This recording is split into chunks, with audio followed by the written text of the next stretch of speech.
Halo semua, perkenalkan nama saya Austin Wesley Wijaya dari Program Studi Teknologi Informasi Universitas Bangka Belitung. Nah, di video ini saya akan menjelaskan tentang AOK, Arsitektur dan Organisasi Komputer, untuk memenuhi tugas UTS dari dosen pengampu Bapak Izky Zaliman.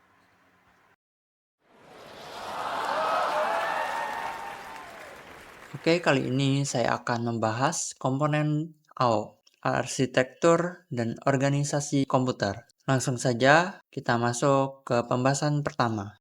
Apa itu AO? AO atau arsitektur dan organisasi komputer pada dasarnya adalah dua konsep fundamental yang berbeda, namun saling melengkapi dalam merancang sebuah sistem komputer. Arsitektur komputer adalah konsep perencanaan dasar yang berfokus pada atribut-atribut sistem yang berhubungan langsung dengan eksekusi logika seorang programmer. Bagian ini secara spesifik menentukan apa yang harus dilakukan oleh komputer, meliputi perancangan set instruksi, operasi aritmatika, teknik pengalamatan memori, serta mekanisme input atau output. Di sisi lain, organisasi komputer lebih menekankan pada detail teknis, implementasi, dan efisiensi mengenai bagaimana cara melakukannya di dunia nyata. Organisasi ini berkaitan erat dengan unit-unit operasional fisik dan interkoneksi perangkat keras untuk merealisasikan arsitekturnya seperti penggunaan teknologi memori, sirkuit elektronik, antarmuka atau interface, hingga aliran sinyal-sinyal kontrol. Biar kalian makin paham, saya akan menggunakan sebuah perumpamaan. Bayangin saya dan kamu lagi mau membangun restoran. Arsitektur komputer itu ibarat blueprint atau desain cetak biru dari restorannya, di mana kita menentukan letak dapur, jumlah kursi, dan menu apa saja yang akan disajikan. Nah, kalau organisasi komputer itu ibarat kontraktor yang mewujudkan bangunan restoran tersebut ke dunia nyata. Mereka lah yang memiliki kualitas batanya, narik kabel, listrik, dan menata meja agar sesuai dengan desain awal. Jadi, arsitektur itu adalah ide logisnya, dan organisasi adalah wujud fisiknya. Sekarang kita masuk ke komponen hardware yang pertama, yaitu CPU atau Central Processing Unit. CPU merupakan perangkat keras utama yang sering diibaratkan sebagai otak dari sebuah sistem komputer. Komponen ini memiliki tanggung jawab penuh untuk menerima, memproses, serta mengeksekusi instruksi dan data dari berbagai program perangkat lunak maupun perangkat keras lainnya. Di dalam CPU, terdapat elemen penting seperti Arithmetic Logic Unit atau yang singkat ALU yang bertugas melakukan semua perhitungan matematika dan logika serta kontrol unit yang mengatur lalu lintas data di dalam sistem agar komputer bisa berjalan sesuai dengan perintah pengguna. Kita pakai perumpamaan lagi agar lebih paham. Di dalam dapur restoran kita tadi, CPU posisinya adalah sebagai head atau koki utama. Kenapa? Karena koki utama inilah yang menerima semua daftar pesanan dari pelanggan, memikirkan strategi memasaknya, mengatur prioritas bahan baku, sampai masakannya benar-benar siap. Restoran ini nggak bakal bisa beroperasi kalau koki utama ini berhenti mikir dan berhenti mengelola pesanan. Oke, kita masuk ke poster. Nah, CPU ini berperan sebagai otak utama dari sistem dan pemegang kendali dari seluruh kegiatan yang berjalan di dalam komputer. Kemudian fungsi dari CPU-nya melakukan pengolahan data, penghitungan operasional dasar, serta mengeksekusi instruksi dari program atau memori. Kemudian tujuan CPU menjalankan pemrosesan data secara akurat untuk menghasilkan output berupa informasi seperti teks atau grafis yang dapat digunakan oleh user.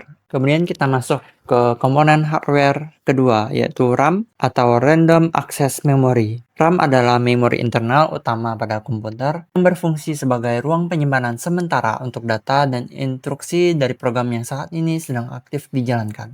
Berbeda dengan memori penyimpanan permanen, RAM memiliki sifat volatil, yang berarti seluruh data di dalamnya akan terhapus seketika saat komputer dimatikan. Kehadiran kapasitas RAM yang memadai sangat krusial karena ia memungkinkan CPU untuk mengakses data dengan sangat cepat, sehingga pengguna bisa melakukan multitasking atau membuka beberapa aplikasi sekaligus tanpa membuat kinerja sistem menjadi lambat. Oke, kita pakai analogi biar makin paham. Kalau CPU adalah sang koki utama, maka RAM ini adalah meja kerja tempatnya beraksi. Kalau meja kerjanya sempit, koki cuma bisa memotong bahan satu persatu. Akibatnya proses memasak jadi lelet. Tetapi kalau mejanya luas, seperti RAM berkapasitas 16 GB, koki bisa menyiapkan sayur, mengiris daging, menata bumbu secara bersamaan. Hanya saja, karena meja kerja ini sifatnya cuma untuk sementara, saat restorannya tutup, semua bahan yang masih ada di atas meja akan langsung dibersihkan dan dibuang. Kemudian kita masuk ke dalam poster. Peran RAM adalah berperan sebagai meja kerja atau memori utama komputer yang sifatnya volatil atau sementara, artinya semua data di dalamnya otomatis kosong saat komputer dimatikan. Fungsinya menampung data, instruksi, dan sistem aplikasi yang saat ini sedang aktif dibuka atau dijalankan oleh pengguna. Tujuan RAM adalah menyuplai informasi ke prosesor atau CPU dengan kecepatan yang sangat tinggi agar sistem berjalan mulus dan tidak lemot saat membuka banyak aplikasi sekaligus atau multitasking. Kemudian kita masuk ke komponen hardware yang ketiga, yaitu GPU atau Graphic Processing Unit. GPU adalah prosesor khusus yang didesain secara spesifik untuk mengakselerasi komputasi yang berkaitan dengan pemrosesan grafik dan visual. Berbeda dengan CPU yang difokuskan untuk menjalankan instruksi umum secara berurutan. GPU memiliki ratusan hingga ribuan inti atau core pemrosesan yang mampu bekerja secara paralel untuk mengeksekusi data bervolume besar secara sekaligus. Hal ini membuat GPU sangat efisien dalam render gambar resolusi tinggi, mengolah objek 3D, dan menjalankan animasi video sehingga tampilan di layar monitor jadi sangat halus dan beban kerja CPU dapat berkurang secara signifikan. Nah, biar makin paham analoginya, koki utama CPU memang jenius dalam meracik segala jenis makanan. Tapi kalau dia dipaksa untuk membuat dekorasi kue atau plating yang sangat estetik untuk 100 piring dalam 1 detik, pasti ia keteteran. Di sini GPU masuk sebagai seniman plating atau spesialis dekorasi. Ia memiliki ribuan asisten atau tangan kecil untuk menghias banyak piring secara bersamaan. Ia memiliki ribuan asisten atau tangan kecil untuk menghias banyak piring secara berbarengan. Hasilnya, presentasi visual makanan menjadi sangat memukau. Dan koki utama tetap bisa fokus mengolah pesanan utamanya tanpa terganggu. Oke, kita masuk ke posternya. Peran GPU adalah sebagai komponen perangkat keras yang secara khusus dikhususkan untuk menangani komputasi grafik serta bertindak sebagai arsitektur komputasi paralel yang memproses banyak instruksi sekaligus berkat keberadaan core yang sangat banyak. Fungsi GPU memproses data pixel grafis bervolume besar untuk ditampilkan secara realistis pada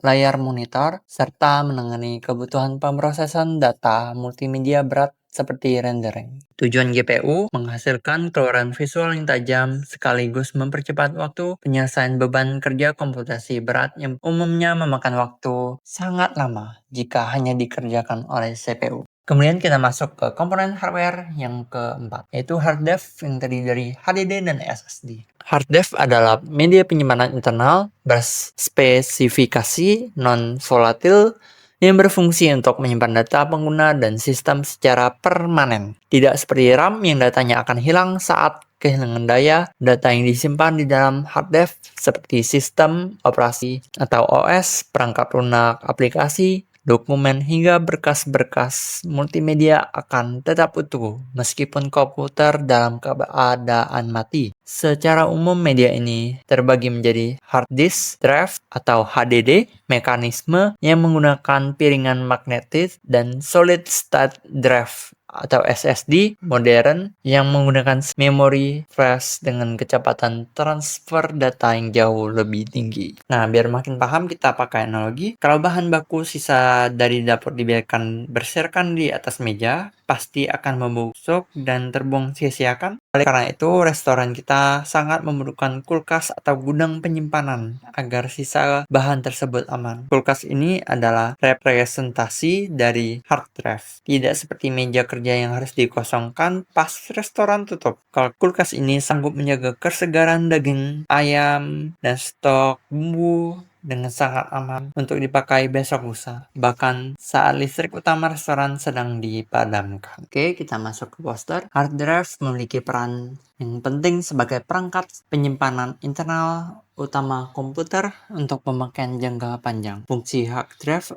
adalah melindungi dan menjadi rumah atau wadah bagi seluruh data, berarsip, memori hingga sistem operasi. Tujuan dari hard drive memudahkan pengguna untuk mengamankan data dalam kapasitas masif dan memanggilnya kembali kapanpun dibutuhkan. Oke, kita masuk ke komponen hardware yang terakhir yang kita bahas di sini, yaitu motherboard. Motherboard atau papan induk adalah papan sirkuit cetak utama yang bertindak sebagai fondasi atau tulang punggung di dalam perangkat komputer. Fungsinya adalah menjadi wadah terintegrasi yang menghubungkan dan menyatukan semua komponen fisik perangkat keras, seperti CPU, RAM, ruang penyimpanan, hingga kartu grafis. Melalui berbagai slot, soket, dan jalur sirkuit elektronik atau bus yang ada di atasnya, motherboard memungkinkan seluruh komponen tersebut untuk saling berkomunikasi, bertukar data, dan bekerja sama membentuk sebuah sistem komputer yang utuh.